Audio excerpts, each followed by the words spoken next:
Headline edition, July 8, 1947. The Army Air Forces has announced that a flying disc has been found and is now in the possession of the Army. Army officers say the missile found...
From the studios of Blackwater Media in the city of Atlanta, it is the Shadowland Radio Show. I'm, of course, your host, Dr. William Lester, and I want to thank you for joining us for another installment of the program.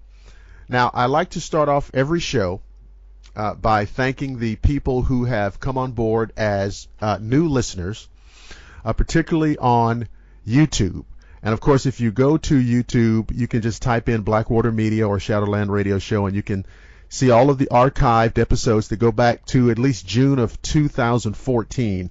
All uncut, full-length episodes are archived there. And please, if you're listening to us on YouTube, go ahead and subscribe, and we'll love it.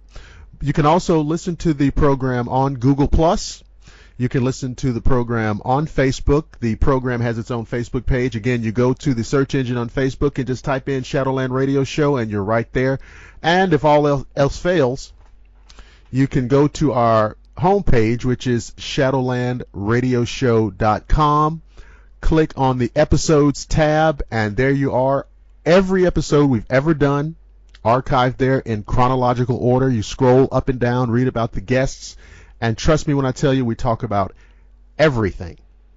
And tonight is an example of everything. Some of you may know, back when I was doing the At My Desk YouTube television program, that one of the first episodes I did there was talking about comic books and superheroes. Now, this is one of my all-time favorite topics to talk about. But sometimes it's not necessarily easy to get an appropriate guest to talk about this subject. And God knows you do not want to sit there listening to me rambling aimlessly talking about this subject.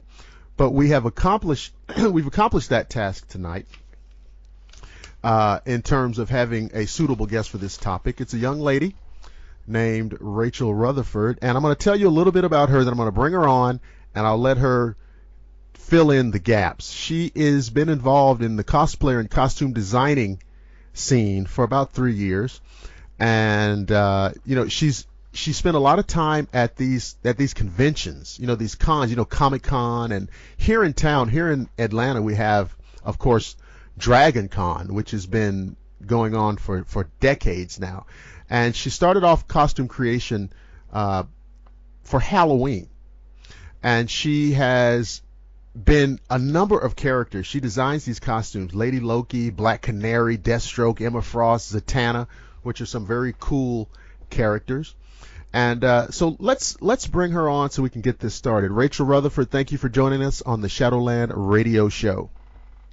Thank you for having me, Dr. Lester. I am excited to be here. All right, excellent. So now I just gave a couple of little brief highlights, but tell everybody, I know I mentioned that you started off doing this like for Halloween costumes. So, tell the audience, a little brief bio of Rachel Rutherford and how you came to this I guess, do you consider it a hobby, a pastime, a passion?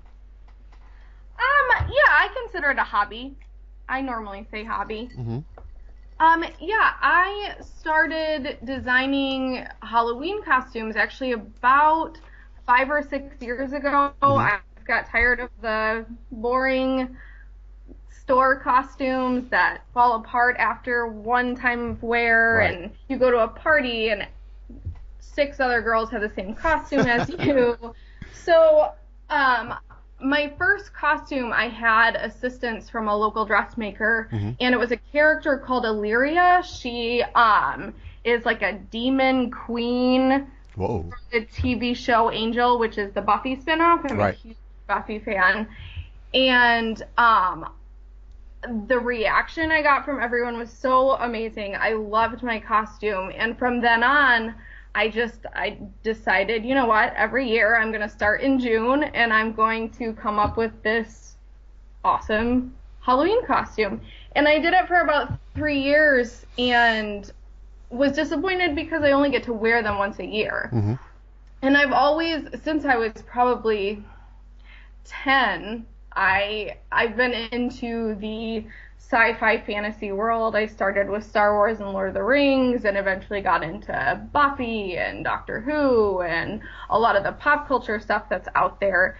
And I went to my first Comic-Con, which was a local Comic-Con 3 years ago, Mm-hmm. and was completely hooked. And from then on, I've started making 2 to 3 costumes a year and traveling to about 3 or 4 Comic-Cons throughout the country. Mm-hmm. The furthest I've gone is MegaCon, but you mentioned Dragon Con, and that is huge on my list. I've heard it is incredible. It is. You're right. It is absolutely, and you've got to get that on your list because see, here's the thing, Rachel. See, I remember, because I'm an oldie. I remember when it started. I was a little boy, and it was exciting. It was very small. You know, you maybe 200 or 300 people were there, and it was like one day. And what it is now is it's an incredible. I think it's like a 3-day event now, and it's all, you know, they take up 2 or 3 different hotels, and trust me when I tell you, our traffic is a nightmare on regular days. But what do you think our traffic is like when there's a team of stormtroopers and Klingons walking down? You know what I'm saying? No, I can imagine. I went to Orlando 2 years ago for MegaCon, and the traffic was insane. And everywhere you looked, there were people like walking down the street, like you said, dressed as stormtroopers or Superman or Batman. And it was like you'd go into McDonald's and you'd see 10 people in line all dressed up in costume, and the people would look at you like you were crazy. Like, where is this coming from? Right. Traffic was insane. It's incredible, and it's a great deal of fun. And I mean, I listen. I know to an outsider, it is like the quintessential nerd situation. But for the enthusiasts, I'm telling you, it's a great deal of fun. It's a complete source of escapism that I honestly think is healthy. And it's fantasy. And whoever said that just because you grow up, you can indulge in these kind of fantasies? No, you're right, because what's so funny is there's other things like fantasy sports, for example, that are so socially acceptable, and then you tell someone you go to Comic-Con and they're like, aren't you like 30 years old? Right. And it's kind of like, how is there such a double standard when it comes to nerd culture? I will say, though, with the rise of like the Netflix TV shows, there's Jessica Jones and Daredevil, and they've got the stuff on the CW, the Flash and Arrow. I think it's slowly becoming a little more mainstream, where people kind of are like, oh, you like Supernatural, or, oh, I've heard of Doctor Who, like that kind of stuff. And I know a lot of people are kind of bummed that it's becoming mainstream. It kind of makes me happy. I'm glad to share something as awesome as sci-fi with the world. And now you mentioned something that I wanted to piggyback on. You mentioned a couple of these shows, Arrow, Flash, and things like that, and Gotham is now. See, to me, it's very exciting because when I was a boy, again, there were a number of superhero type shows on television. All right, obviously Batman was one, and I gotta say this. Some of this is generational. And if you are 40 or over, ladies and gentlemen, you know as well as I do that you were not going to miss Batman. Okay, that was on. There was The Lone Ranger was on. There was Captain Marvel with Jackson Bostwick, which was extraordinary. And then Wonder Woman, which I think started when I was maybe like 7 or 8 years old with Linda Carter. Everybody knows that. And all of these things, the Green Hornet, which had Van Williams, and of course the legendary Bruce Lee, and things like that. And these were all live action shows. These were not cartoons. All right? So it's very exciting to me to see a resurgence of that, these superhero shows on TV. Arrow and things like that, Gotham, and all of the, and now I just saw a commercial today, and I haven't seen this. There's a Supergirl show now, right? Yeah, I've actually been watching that as well. So, okay, well, good. So I haven't seen it yet. So why don't you give us a little a Rachel Rutherford review of that? What do you think about it? I have a lot of positive things to say about it. I love that they have finally given a show that has a main female superhero character. I think that's great. I would say it's probably a little geared towards a younger audience, but I like the fact that it gives young girls a show to watch about superheroes. Right. I think that for a very long time, nerddom was kind of a guy thing. And I like that they're surfacing more movies and comic books and shows that are geared for both genders. And Supergirl is one of those shows that definitely has that young girl power vibe. Mm-hmm. I will say it's a little cheesy. Sure.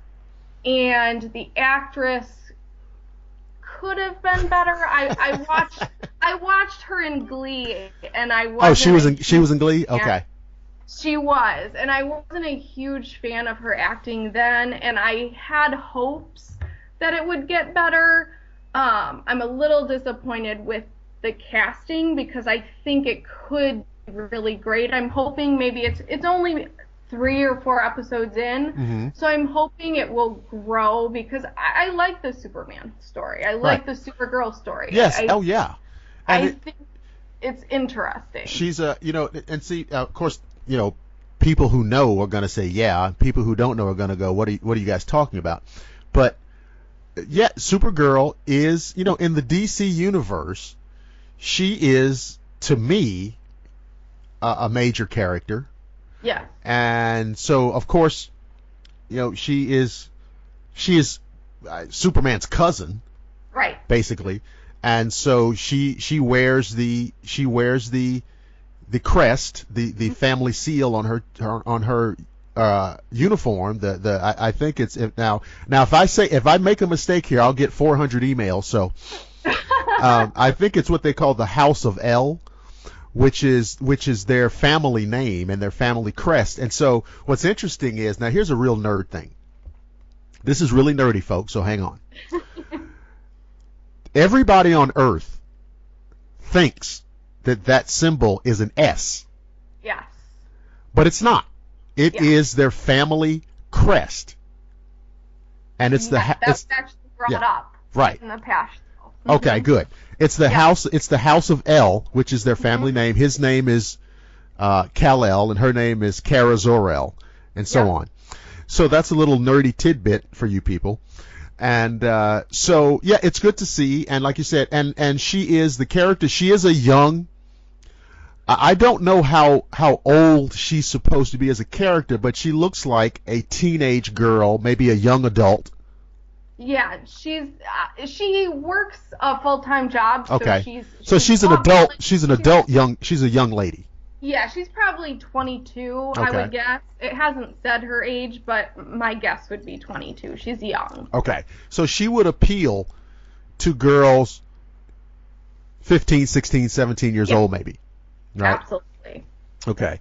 So and so I haven't seen the show, but like you said, we also have Arrow, which is on, and The Flash, which is on, and so I love seeing these things, and Gotham is on, and Gotham is very interesting because it's kind of a pre-Batman era Gotham City. Yeah, absolutely. I love Gotham. It's very interesting to me because I've had a couple people when I've recommended Gotham say, I never really got into Batman, and I'm like, honestly, he has such a minor part in the show. I understand that it's prefacing what's to come, but I would say even if you're not a Batman fan, which I'm not sure how you can. I don't understand who that is. I know. I had a couple people tell me though, like, I've just never really gotten into Batman. Yeah, please. Like, I don't get it. He's complex. He's got the light and the darkness. And he may be the most interesting. I totally agree, and I always say, like, the DC Pantheon superheroes are so interesting because they're always very complex. Where I find Marvel, the villains tend to be very complex. That's a very good point. That's a very good point. With the exception, in Marvel, I would say with the exception of Peter Parker. Mm-hmm. Peter Parker is a complex character. He has a DC quality to his depth. Yeah. But you're right. In the Marvel universe, the villains have the really crazy, interesting backstories. Yeah. And sometimes the heroes, for the most part, are, and I want to be careful here because the Marvel people will kill me. But sometimes it's a little vanilla. I was gonna actually use that exact term. Little vanilla, little. I mean, it's fine, and I'll tell you, and I'm. I probably shouldn't have even said that because I have loved the Avengers movies. Me too. Okay, good. So tell me your take on it, because then I'll tell you mine, because I just thought they did a bang up job. I think that the Marvel movies that they've put out lately have all been really great. Mm-hmm.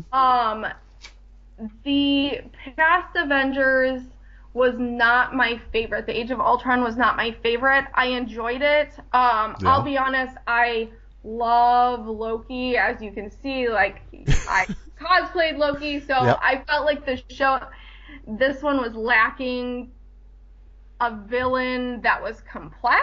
Mm-hmm. Like, I can't say that I know a whole lot about Ultron as far as, like, the comic books, but in the movie, he wasn't very complex. No, and just an evil robot.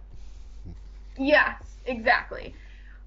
The prior Avengers movie was amazing. I think the Thor movies have been great. Yep. I think the Captain America movies have been great. And I've never actually been a huge Captain America fan until they put out The Winter Soldier. That was fantastic. It was amazing. And I almost didn't go see it because I didn't love the first one, and I've never been a huge Captain America fan. And they put that movie out, and I was like, this is amazing, and Captain America is awesome. Exactly. And right. And it can be difficult because, of course, Captain America, his story starts off in the World War II era. And, it's you kind of have to get past that. I don't know. You have to get past that that kind of World War II worldview of, the Axis and the Allies and all that kind of stuff. And but the idea that this guy wakes up 70 years later and has to forget the fact that he has superpowers. Right. You have to deal with this amazing change because the world is so different.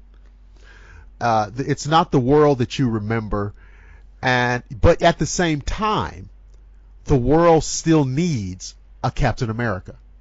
Right. And that's a very fun idea. But yeah, I thought Winter Soldier was a great deal of fun, and I love the fact in the movie that the movie starts with lots of action. You don't have to build up. Right. When they're on the boat and the ship and everything, and he's just, it's amazing. All right. It's great. And again, so with the Avengers, the first Avengers movie I thought was phenomenal. I thought the guy who played Loki, they could not have done better. Tom Hiddleston is fantastic. That's his name? Okay. Yeah, he's great. He's one of my favorite actors. You couldn't have done better.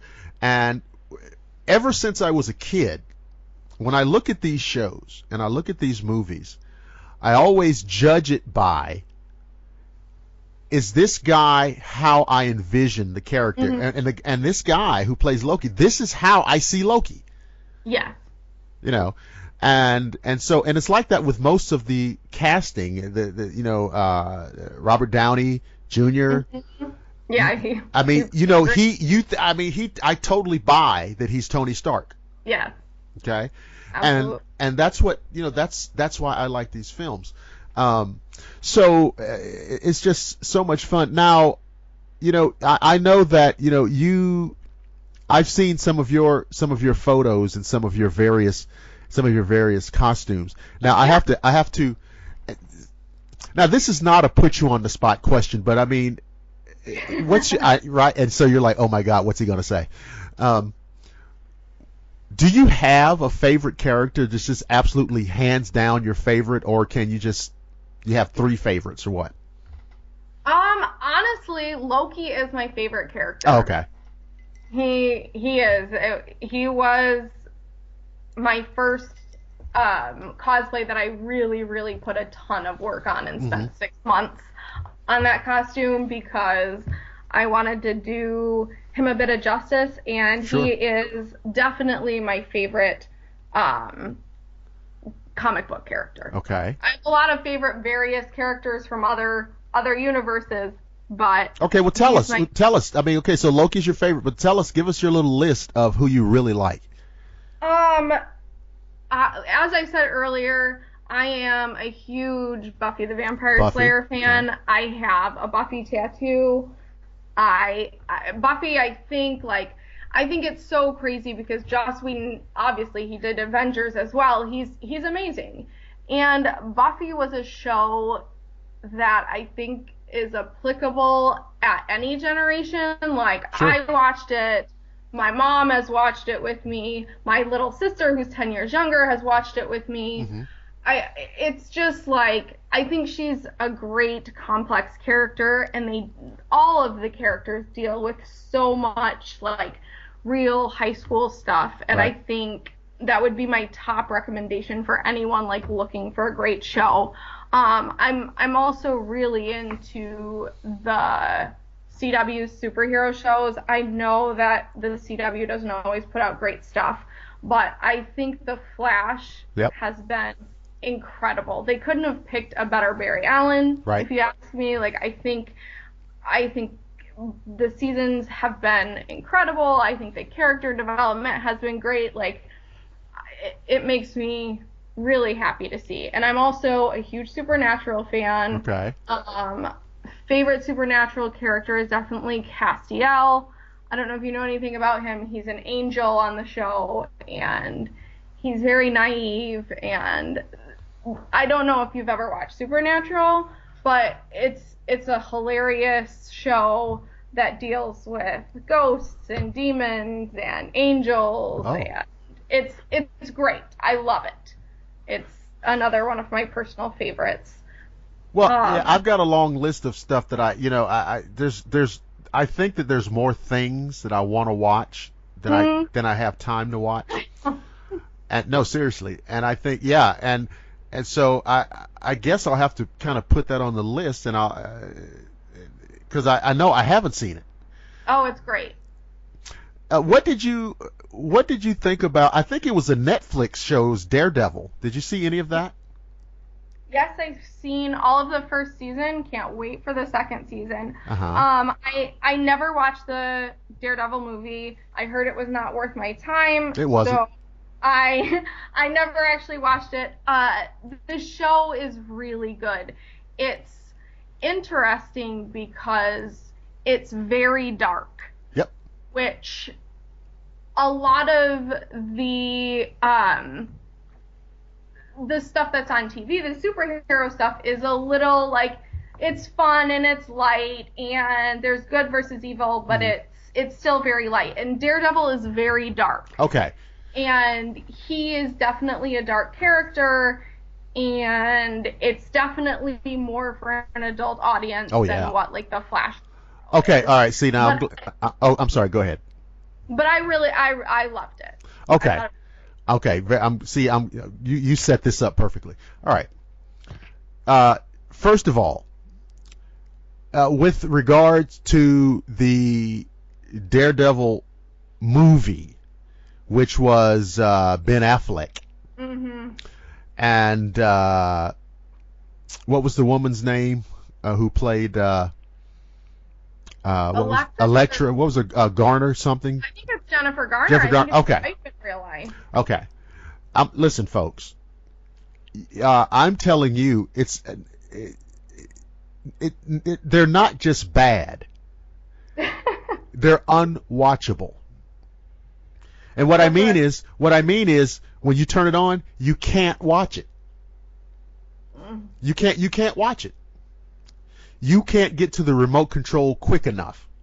All right. I'm sorry, and I know I know there'll be about 8 people who say, "Well, what do you know?" I know that, but by comparison, if you have not seen the Netflix Daredevil season 1, you have got to watch. I binge watched it, which means I just sat and watched one episode after the other. All right, and it is dark, but see, folks.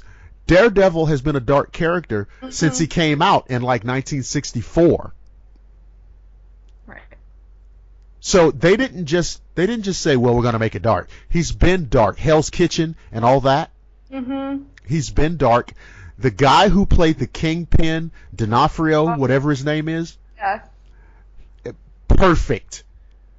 Agreed. He is how I visualize Kingpin as this guy since I was like 7. I think he was my favorite character in the entire first season, honestly. And you can tell how crazy he is, right? He's so crazy that he can come off as sane.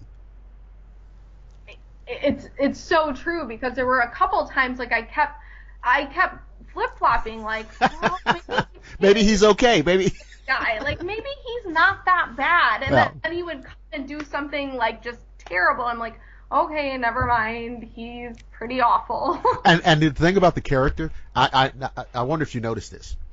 There are several characters in there that are very slimy, greasy, dubious, undesirable figures. But you notice he's worse than any of them. He's worse than any of them. And I was like, wow. And so if you've seen it, you know what we're talking about. If you have not seen it and you're even a little bit interested, I'm begging you, watch it. And I guess, I don't know when season 2 is coming out, but I'm very, very excited about that. And so, all right, very good. So now we talked about, ever since I was in high school, there was this argument about Marvel, DC, Marvel, DC, Marvel. I don't know how silly it is, but it's fun to bicker about this. Right. And so tell me what Rachel thinks about Marvel versus DC and why and how, and I'm very curious to know how you view these two universes. Yeah, so like you said, there's some people that really get into the argument, and they will get like completely furious. Oh, I've seen people yelling at each other. And it's so crazy to me. Like, I will say I like them both. I think, to me, as far as movies, Marvel has the edge. Agreed. To me, the Marvel movies are better than anything DC ever comes out with. Yep. Well, The Dark Knight was pretty good, but other than that, a lot of the DC movies weren't great.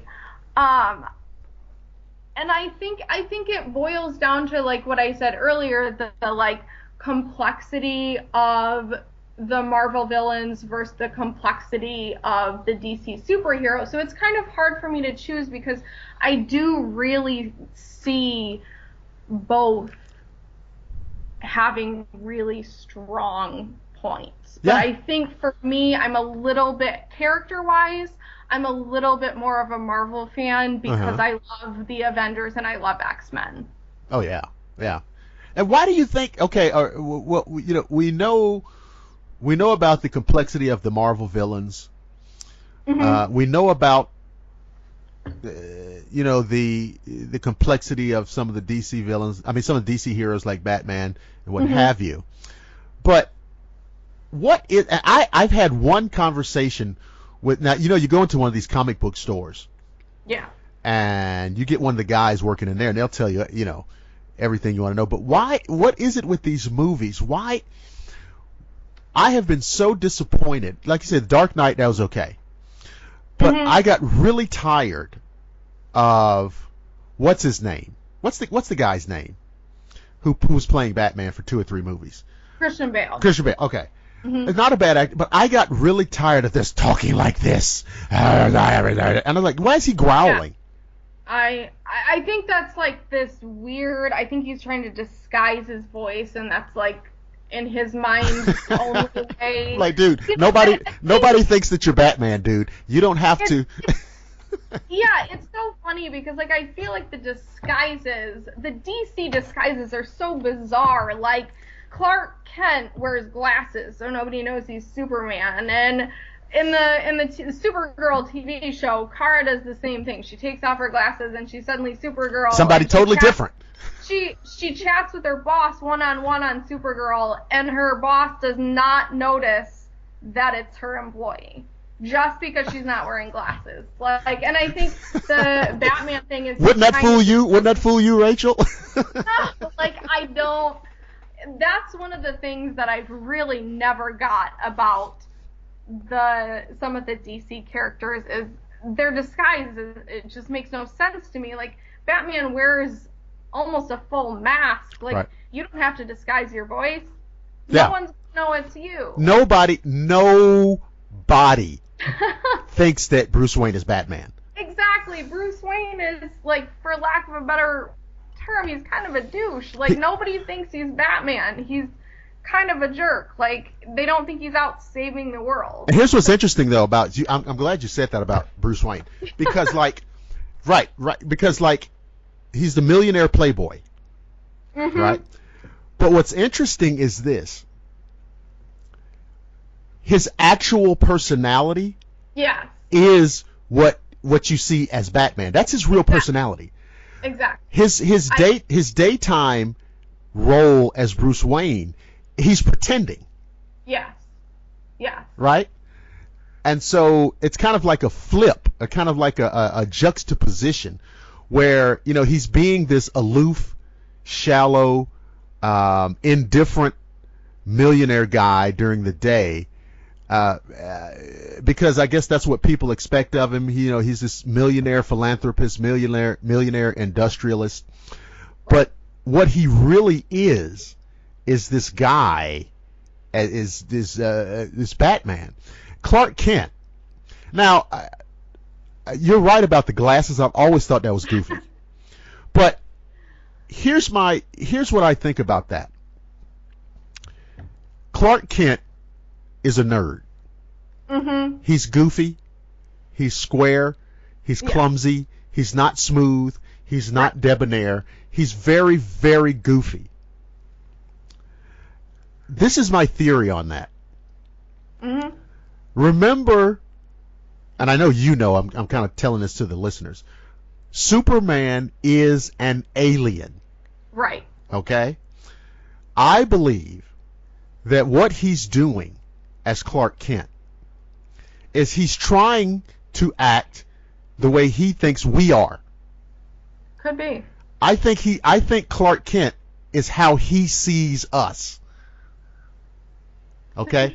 And I think that's how he sees us. I think he sees us as stumbling, fumbling, clumsy oafs. Yeah. In order to fit in, that's what he's become. Sure. Now disguise-wise, no. Obviously, Superman doesn't wear a mask. Clark Kent wears glasses. So the reason nobody thinks that Clark Kent is Superman is because Superman could not possibly be that goofy. That's a very good point. That's why. why. Is a very good point. Yeah. But in terms of the disguise, of course. I mean, you take off glasses. Right. And then you think it's another guy. Right. Well, it's ridiculous. Right? Agreed. But then on the other hand, you say, well, no. There's no way that Clark Kent is Superman because Clark Kent is just the biggest bumbling nut. That could be. Yeah. Yeah. That makes sense. Yeah. I mean, it's so these weird disguises, and I noticed in your bio you talked about Black Canary. Yeah. Which is a very cool female DC character who also does not wear a mask. That is true. She doesn't wear a mask. Is true. I don't know. Well, Go ahead. On the TV show, she does. She wear a does. mask on the TV show. What show? Where is she on? What show is she on? She is in Arrow, actually. Oh, because because I remember in the comic books, wasn't like there was a point where she was like his girlfriend or something? Yeah. Okay. In the comic books, it's a little strange because, again, I'm not the epitome of knowledge on comic books, but I believe in the comic books, the Green Arrow, Oliver Queen, was with Dinah Lance, where in the TV show, Dinah is the mom of Laurel and Sarah Lance, who both take turns playing the Black Canary. Oh, okay. And they have both dated Oliver Queen. Okay, so they've got a kind of soap opera quality to it. Okay. Yeah, there's quite the love triangles that go on in Arrow. Okay, I see. All right. Okay, I get it now. All right, so yeah, I remember that as a kid. I remember that she was like his girlfriend, and then they were going to get married. This, that. Okay, so Black Canary is one of the. I guess. I don't know. Maybe she's lesser known. I mean, I'm a big fan, so she's not lesser known to me. Yeah. And Zatanna has always been one of my favorite characters. Yeah, she's cool. And so I love the fact that she's got all of these weird, crazy occult powers. Mm-hmm. But she wears like a vaudeville magician's costume. Yeah. I love that. Awesome. She has a ridiculous hat. She looks like a female Houdini. Yes. Yeah, she does. I love her costume.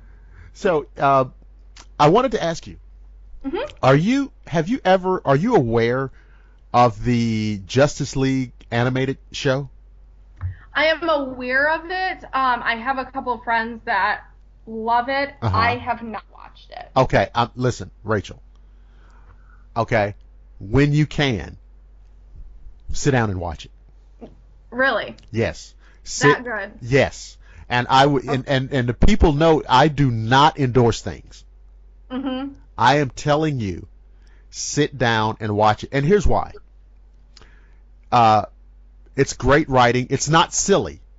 Mm-hmm. It's not even really for kids. All right?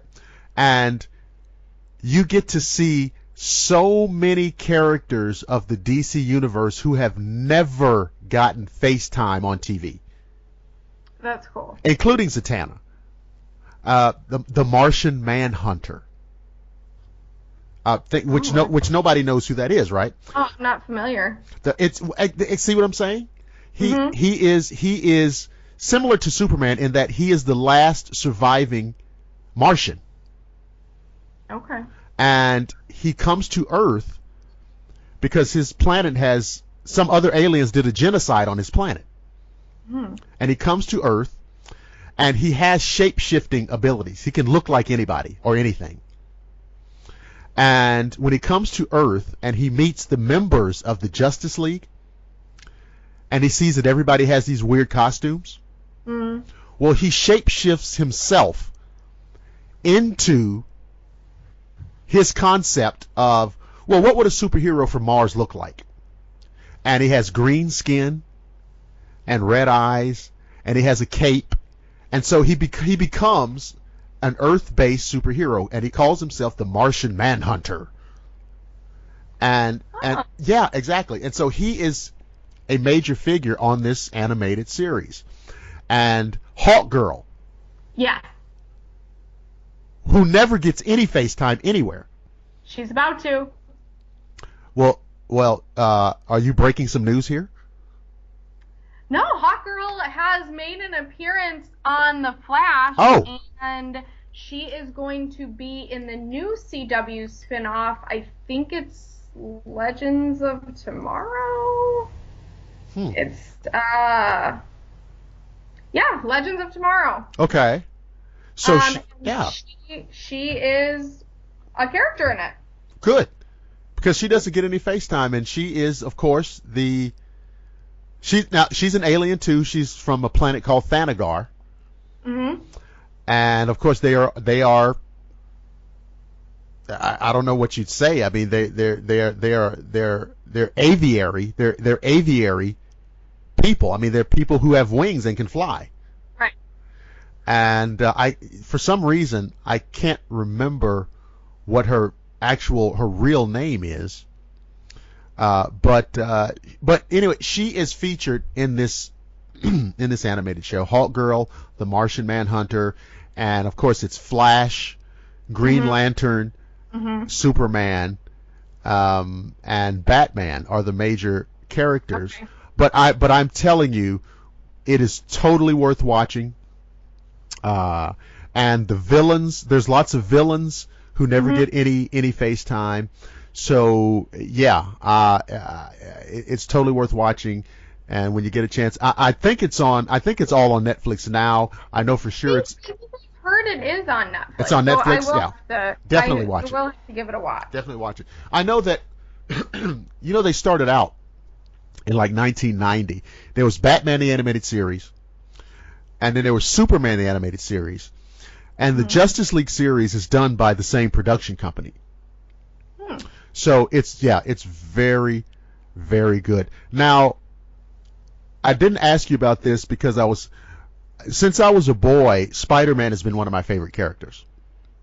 Okay. Okay, and I don't know, I like Batman. I don't know how you could not like Spider-Man. Agreed. Okay, and I'm sure you've seen one or more of the films. I have seen them all. Okay, so now give us Rachel's view on that, good, bad, or indifferent. So, I might get crap for this, but I will. I think Tobey Maguire was a much better Spider-Man than Andrew Garfield. Is that what that guy's name was? The guy with the big head? Yeah. Okay. The most recent, in the Amazing Spider-Man movies, it was Andrew Garfield. Yeah. And he was not believable to me. As Spider-Man, he wasn't so bad. He did not make a believable Peter Parker to me at all. I liked Tobey Maguire's Peter Parker, and I know a lot of people did not, but I thought he was believable. No, he was fine. Yeah. I prefer the older Spider-Man movies to the more recent ones. I totally bought into Tobey Maguire as Peter Parker. The guy, I don't know I don't know actors' names.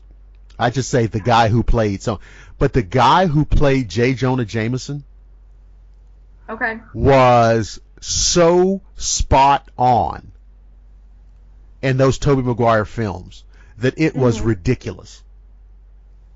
I don't know the guy's name, but he hit a home run. Yeah.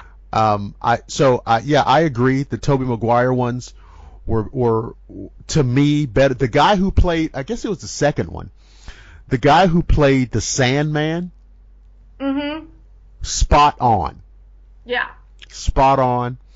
I did not like in the later films. I did not like the who was the character? The lizard guy. Okay. I'm like, what? I didn't get that. And I otherwise I like Jamie Foxx. Yeah. In almost every other thing. Yeah, right? so do I.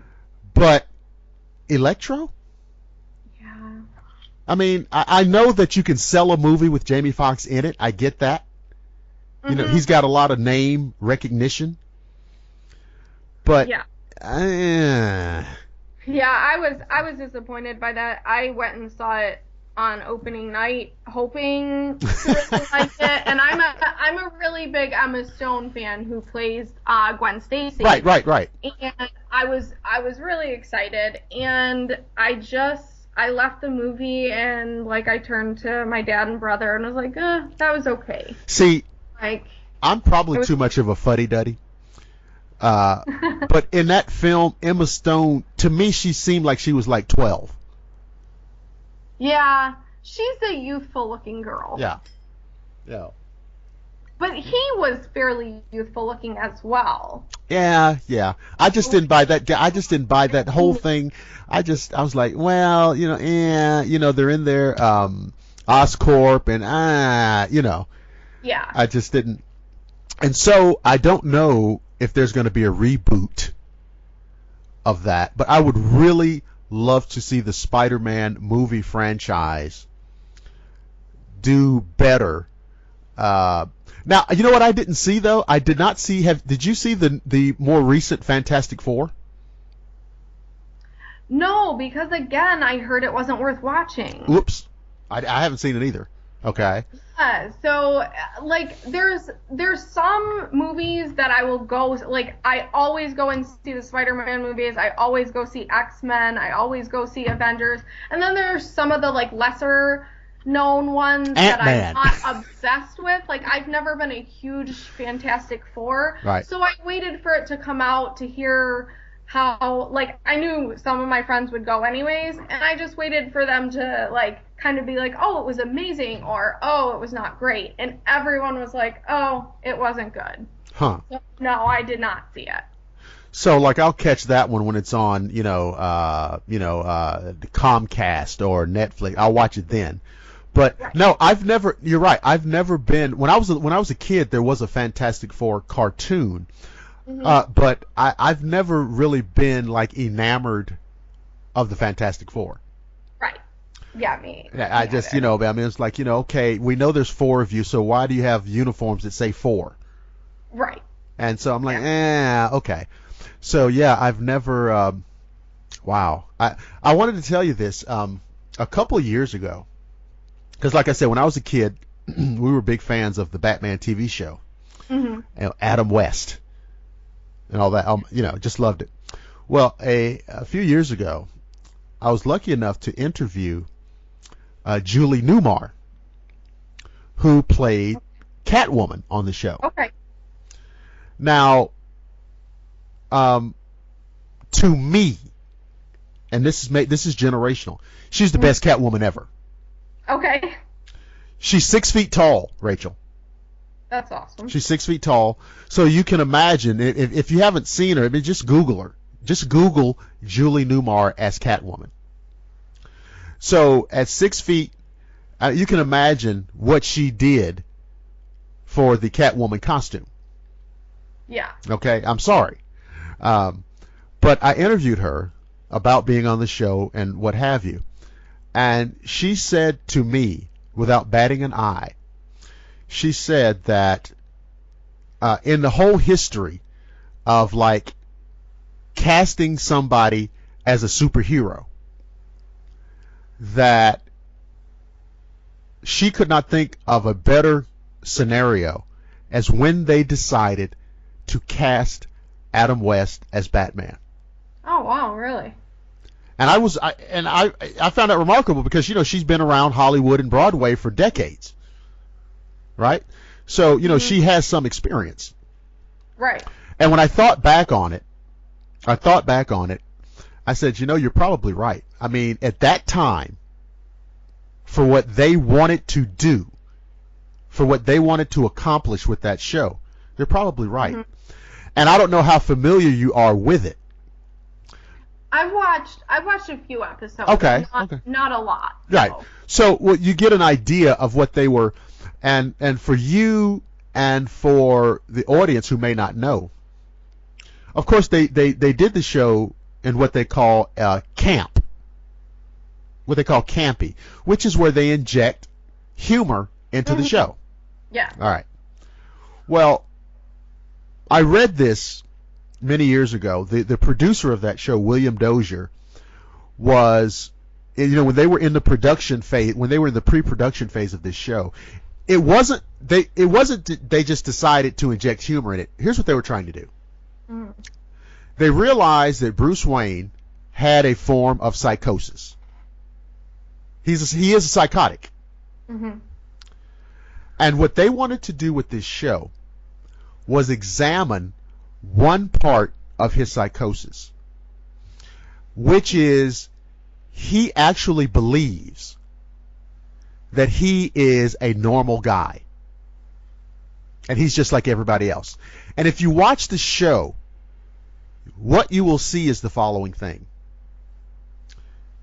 The Batmobile pulls up to the curb, and he will put a dime in the parking meter. Why? Because that's what every good citizen should do. Right. And and you see that kind of thing all throughout that series, because it's part of his psychosis. He thinks he's just like everybody else. And that's the area of his psychosis that this show examines. And of course, he isn't like everybody else because he's out there in full costume. Batman. There's a scene in the first episode where he goes into this nightclub, and he's in full costume, Rachel. And he walks in, and there's loud music, and people are dancing and everything. And he walks in, and this Mater D comes up to him and says, "Would you like our best table, Batman?" And he goes, right, and he's in full costume. And he says, no. I'll just go to the bar. I don't want to attract unnecessary attention. Right. It's insane, but he thinks he's just a guy in a nightclub. Yeah. Yeah. And so, so I think that it's worth watching just for that alone. So now, listen, I don't know the schedule of any of these Comic-Cons or these conventions. Or is there anything coming up that you're going to be doing, or what? That's a really good question. I go to our local one every year, the Motor City Comic-Con, because I'm from Detroit, and that is every May. I am trying to get my best friend to go to the Wizard World St. Louis in April as well.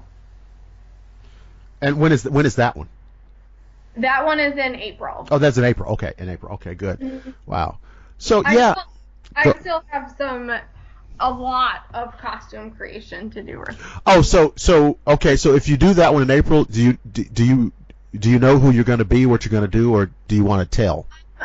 Yeah, no, I'm fine telling. My best friend and I normally cosplay together, mm-hmm. and he and I are planning on doing a gender-swapped Harley Quinn and Joker. Oh, you'll be Joker? Correct, and he will be a male version of Harley Quinn. Yeah. So I will be a female version of the Joker. Like, I won't be in men's clothing. I'll be in a female version, and he will be like a male version. So, of like, Harley if Joker was female, this is what he would look like. Okay, that'll be fun.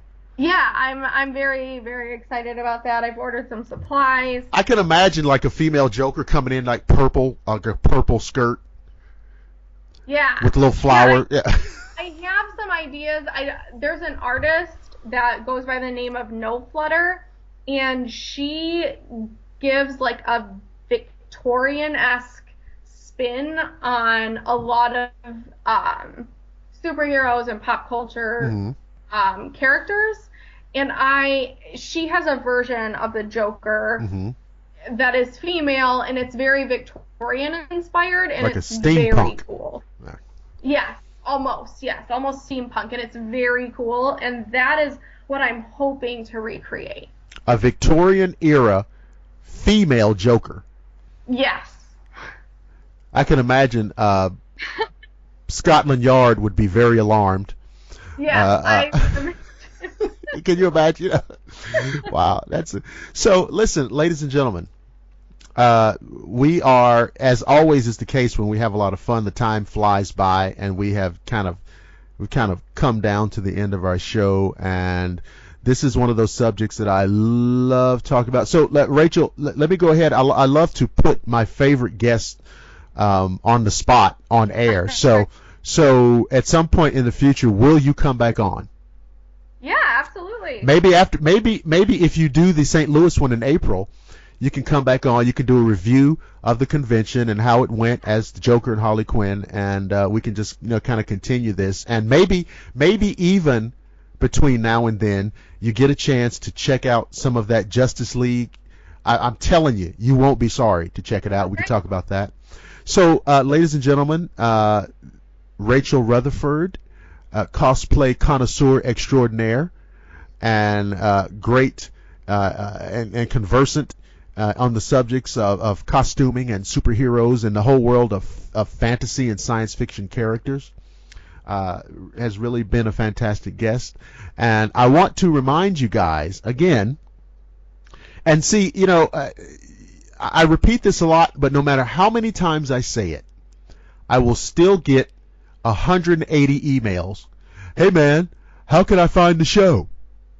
So I'll tell you. Facebook. You guys are online all day. All right? So if you're on Facebook, just type in Shadowland Radio Show. It's all there. We had a great interview with Linda Godfrey on the last episode talking about werewolves. You want to hear that. So it's all there on Facebook. Google Plus. I don't even know how the show got on Google Plus, but it's on there. It's fine with me. All right? And, of course, ShadowlandRadioShow.com. Everything's there. Click on the episode tab. I love how people go to the ShadowlandRadioShow.com site and then send an email saying how can they get an episode. Click on the episode tab, guys. Just click there. Also, of course, YouTube is the fail-safe. You're all on YouTube all the time. Click in Blackwater Media. Type in Shadowland Radio Show. It's all there. All the episodes are there. So just listen and subscribe and love the show. So, until next time, I hope you guys have a great Thanksgiving and everything. Happy holidays, what have you. Please, please, please, don't freak out. Don't panic. Don't have a heart attack. Don't have an aneurysm, hissy fit, or any of the assorted panic attacks, because I promise each and every one of you that I will see you again on the flip side.